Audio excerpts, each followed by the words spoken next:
खुलुमबाय रायजोफोर आरोबाव फिथांखिफ्ल इउट्यूब चेनेलनिफ्राय रायजो राजा बयनिसिमबो दिनैनि फुंबिलिनि गोजोननाय जासिहरग्रोनाय जाबाय।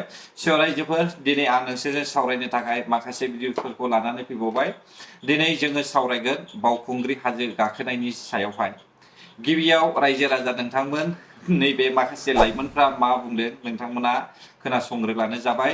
नैथियावहाय आरोबाव नैबे सासे लाइमोन सुबुङा मा खालामजादों बिनि सायावबो जोङो फंनैसो बाथ्रा सावरायगोन।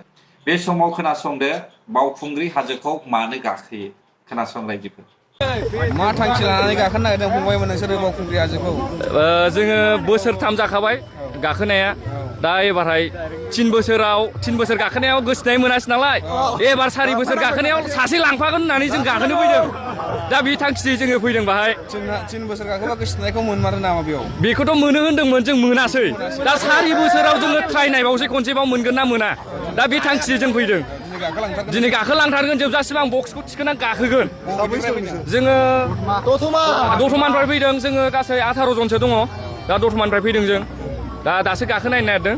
दा गोसोआव माने फुरा एक्साइटेड जानानै दं आरोना। दिनै बक्स लाना फार्स्ट टाइमाव आं गाखोगोन नालाय फार्स्ट टाइमनि थाखाय।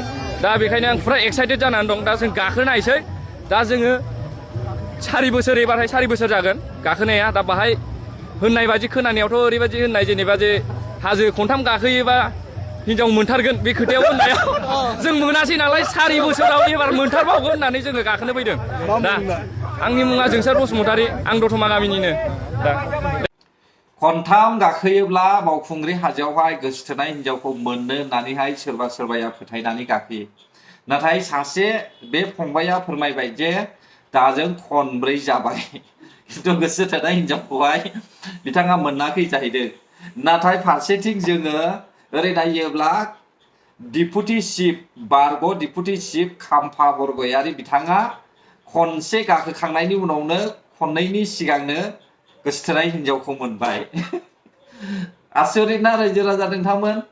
दा बाथ्राया बिनिफ्रायसो बियो गोसारदों दै। खनथाम गाखोयोब्ला गोसोथोनाय हिनजावखौ मोननो बावखुंग्रि हाजोआवहाय होननानैहाय बुंनाय बाथ्राया बेफोरखौहाय फोथायनानै सोरबा सोरबा लाइमोन सेंग्राफ्रा थांनानै गाखोयो, लाइमोन सिख्लाफ्रा थांनानै गाखोयो। नाथाय बे बाथ्राया माब्लाबाबो फोथायथावना नङा। बेखौ आं सिदा साननो रायजोफोर। दानिया फैदो रायजोफोर बेखौ दोनथ'दोलाय। जोङो बावखुंग्रि हाजो गाखोनायखौहाय मैयानि समावहाय लास्ट जोबनानै थांनायखौ जोङो नुनो मोनबाय। नाथाय बेयावहाय गावनि हारिनिनो ड्रेसखौहाय गाननानै गामसा गाननानै जे पार्टिसिपेट खालामदोंमोन नैबे बिथांखौहाय ओंखाम जानो थांनायाव मा बुंजाखो नोंथांमोना खोनासंदो दाना। आंनि सोंनाया बिसो दिनै गामसाखौ ओरैबायदि मोनसे जोङो रेसपेक्ट होनांगौना बियो मा होनदों इनडिसिप्लिन। गामसा हाफपेन्ट गाननानै फैबा ओंखामखौ मोनजागोन। नाथाय आङो हाजोखौनो गाखोदों गामसा गाननानैहाय। स्टार्टिं पइन्टनिफ्राय लास्ट फिनिशिंसिम आं गामसाजोंनो खारदों, गामसाजोंनो फैदों। बाहाय मोनसे होननाय गैयामोन जे गामसा गाननानैहाय नोङो बेहाय पार्टिसिपेट खालामनो हाया होननानैहाय। नाथाय दिनै नोंथांमोनहा आंखौ दिनै ओंखाम जानायावहाय मारै बिदि नासयनो हाखो दिनै गामसा गाननाय मानसिया ओंखाम मोनजाया होननानैहाय। आंनि सोंनाया बिसो दिनैहाय आङो बर' मानसि जानानैहाय आङो बर' सुबुं जानानैहाय दिनै आङो गामसा गाननानैहाय माराथनबो खारनो हाला नामा बा गामसा गाननानैहाय आङो ओंखामबो जानो हाला नामा? गामसाया जोंना दिनै बखि जाग्रा मोनसे सि जाबाय नामा? दिनै जोंहा गामसाखौ मा होनदों बे मानसियाहाय इनडिसिप्लिननो गामसा गाननानैहाय मानसिया ओंखाम मोनजाया बिदि होननानै आंनि सिगाङाव बुंदों। होमबा गामसानि सायावहाय बेना जेबो सनमानानो गैया। होमबालाय गाबोन बायदियावहाय जोङो वेस्टार्न कालचारखौ मा एडप्ट खालामनानै लाजोबसै नामा? एकदम लासिं सिं मोनदों आं गावखौनो गाव। दिनैहाय आंल' नङा आंनि उनावबो सासे फंबाय दंबावोमोन जाय गामसा गाननानै फैदोंमोन। बिथाङाबो थोनहरफिनजादों आरो बिथाङाबो लंपेन्ट गाननानै फैफिननाय जानो हागौ। आं बिथांखौ नुनाय जायाखै दायो। नाथाय आंल' हारसिङै नङामोन जाय थिनहरजादोंमोन। बियो जाय फुडिंनि जेनेरेल फुडिंनि स्पर्ट्स गेलेग्रा बिथांमोननि जाग्रायावहाय जाय फुडिं इनचार्ज आं मिथिया सोरबायदि जामोन। एसे मथाथा गोजौ मानसियाहाय ससमा गानो। नाथाय बे सुबुङा आंनि सायावहाय बिदि अयथासार खालामनाय जादों आरो जोंनि बर' हारिनि गामसानि सायावहाय बेबायदि अयथासार खालामनाय जादों जायावहाय जोंनि ट्रेडिसनेल गामसा जायखौहाय जोङो GI टेग मोनो आरो जोंनि बर'नि सिनायथि बेखौ लानानैहाय आङो मोनसे गनायजाथाव खोथा बुंनायखौ मोनाखै। बियो दिनैहाय जोंनि हारिखौहाय लासिं सिं खालामनाय जादों आरो जोंनि बावखुंग्रि फेस्टिभेलखौ लासिं सिं खालामनाय जादों।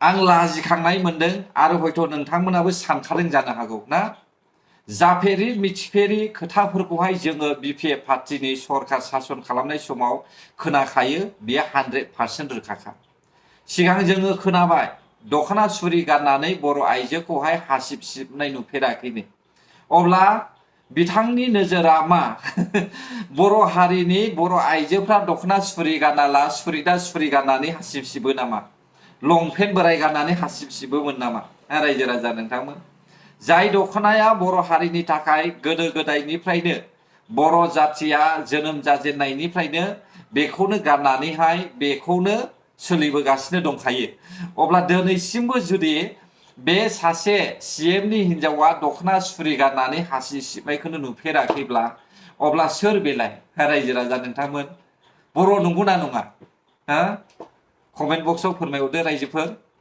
आरो आं ओरैबायदि लाजि मोनदों गावनिनो बर' हारिनि ड्रेसखौनो बर' जातियानो मुगैनाय गामसा बे गामसाया बर'नि मोनसे सिनाखि दखनायाबो बर'नि सिनाखि नैबे आर'नायाबो बर'नि सिनाखि अब्ला माब्रै सासे बर' सुबुङानो गामसा गाननानैहाय फैयोब्ला ओंखाम मोनजाया होनखो बिनि मेन जाहोना मा रायजोफोर पलिटिक्स मिथिबायना बेयो मोनसे पलिटिक्स हयथ' बिथाङा मोनथिखादों बे मानसिखौहाय बबेबा मोनसे गुबुन पार्टियावहाय सापर्ट खालामग्रा बेनिखायनो बे बाथ्राखौ बुंदों दा बेनिखायनो आं सानदों जाय मानसिया गामसा गाननानै ओंखाम मोनजाया होननानै बुंदों बेखौहाय ससियेल मिडियायावहाय फेस खालामनांगौ मिथिबाय रायजो राजा नोंथांमोन दा नोंथांमोनासो मा सानो नोंसिनि सायावसो